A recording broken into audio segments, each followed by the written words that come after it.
Hello, my name is John Ford. Welcome to my Automated Environment Provisioning in Proxmox course series. And in this video, we'll be talking about how to prepare Proxmox so that you can access it through these Proxmox remote management scripts that we will be using throughout the course. We're going to do this by creating a Proxmox API token that can be used to manage Proxmox remotely.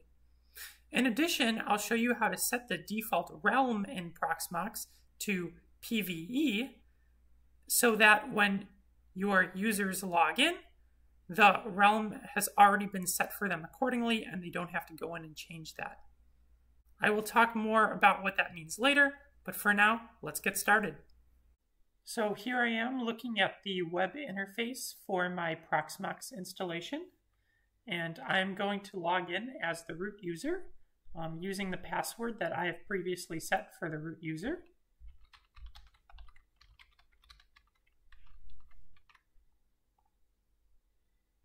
You'll notice I get a warning message about not having a valid subscription for the server. That's because I'm using the free version of Proxmox. This is okay. I'm just going to hit OK. From here, I can create an API token by clicking on Data Center in the upper left and going to API tokens. You'll notice I already have an API token set up, but if you didn't, this page would most likely be empty. From here, I can click Add to create a new token. For the user, I'm just going to select the root user. You are welcome to create an API token for a user other than the root user, but you'll have to make sure that they'll have all the required privileges for creating VMs, destroying VMs, creating snapshots, reverting to snapshots, and managing other users. It's probably easiest just to select the root user to do this. From there, I can choose a token ID. A token ID, also known as the token name, can be whatever you want it to be, but it's something that you'll use to remember this token. So, for example, I can just call it root. Now I'm also going to go ahead and uncheck privilege separation. Privilege separation allows me to assign different privileges to my token than to the user themselves.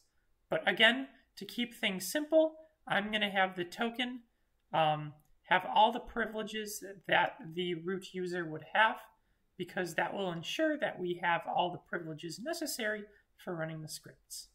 Now I'm just going to click Add. And by the time that you're watching this video, I will have already deleted this token. But for now, you should see this secret pop up here, and this you will have to remember. It will not be displayed again, so if you forget it, you will have to generate a new token. You can always copy the secret value and make note of it elsewhere. Once the API token is created, you'll see that it has appeared over here underneath API tokens. Again, you can see the token name that you've previously selected under token name. And that's all there is to it.